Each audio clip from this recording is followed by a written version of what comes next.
The story that sick leave is looking to be changed. Brooke Van Velden has arisen from her coffin, where she's been lying for the last month or so, unseen by anybody in daylight, to start talking about this. And we've got another example of the Prime Minister going back on a promise. Just another one, you know.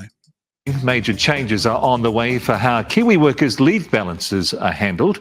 The government is proposing to change annual leave from an entitlement where you're only eligible after 12 months. They're saying to make it more simple, but of course unions and stuff are going, Who asked for this? It's always the most vulnerable, well, the business industries, it's always the most vulnerable that are going to be affected, because they're talking about part-time workers really having the biggest change. And of course, part-time workers have the least money.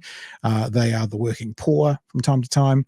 And they are the ones that'll be impacted most by these changes.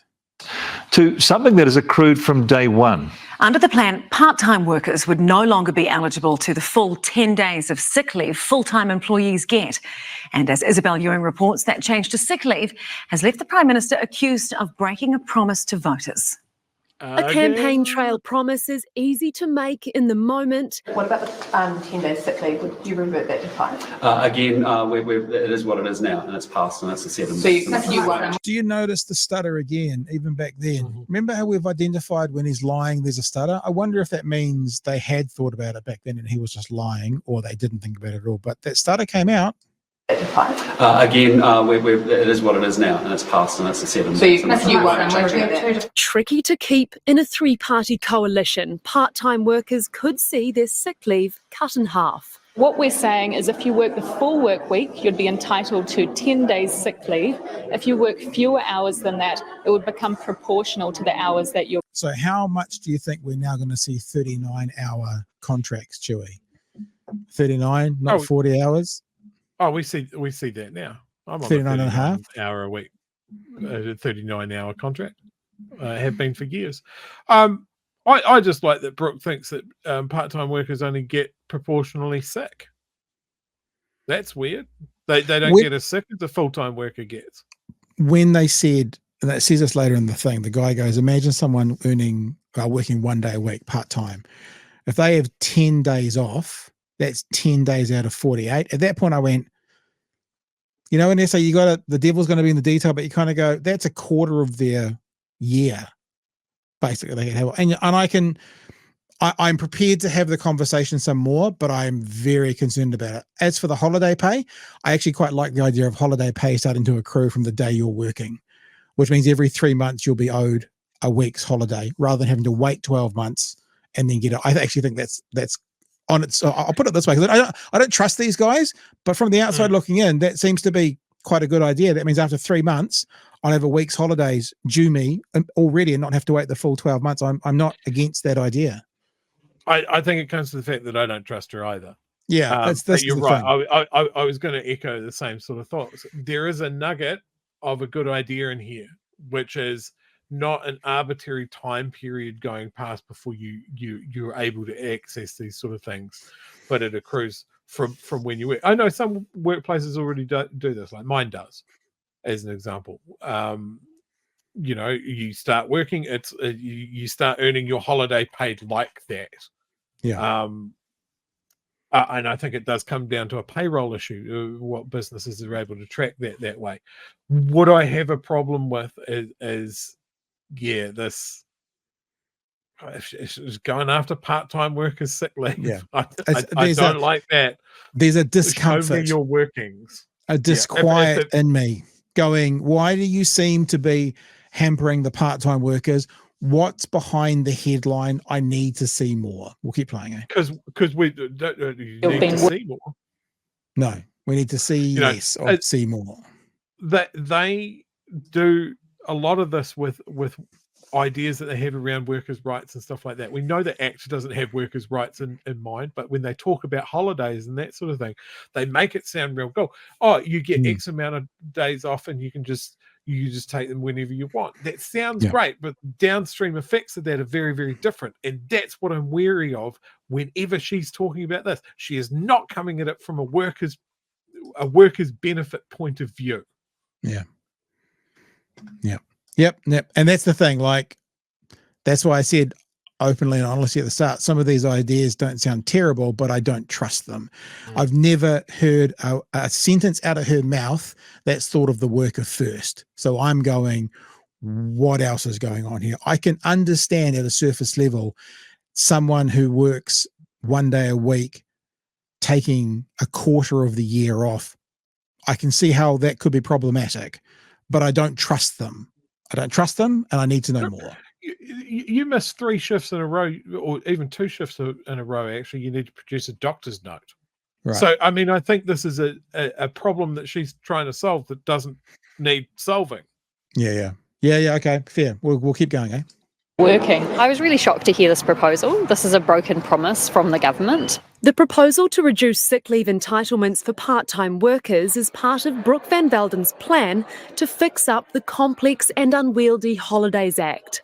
Also proposed changes to how... I just don't think it's complex and unwieldy. I mean, I think businesses say that because they have to fucking pay time and a half and give a day at lieu. And so that seems to be the only complexity, might be that it costs businesses more. Other than that, what's the problem? If the public holiday falls on a weekend, it rolls over. You don't get time and a half and day in lieu if it's not your regular rostered shift. So if you work Mondays and it's a Monday, you get time and a half, day in lieu, all the day off. If you don't work Mondays and get called into that shift, you don't.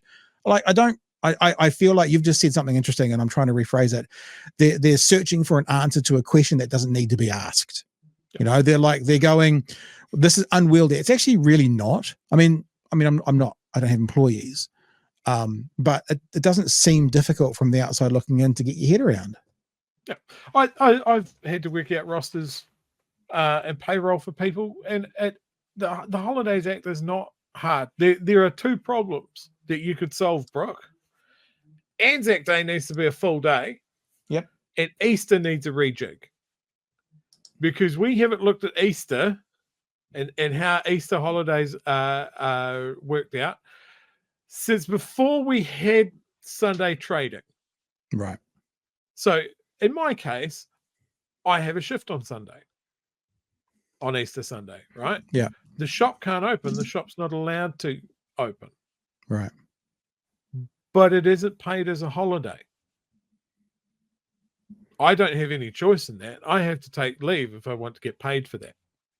Okay. So Friday's a holiday, Monday's a holiday, Sunday not a holiday but can't open. That's fucked.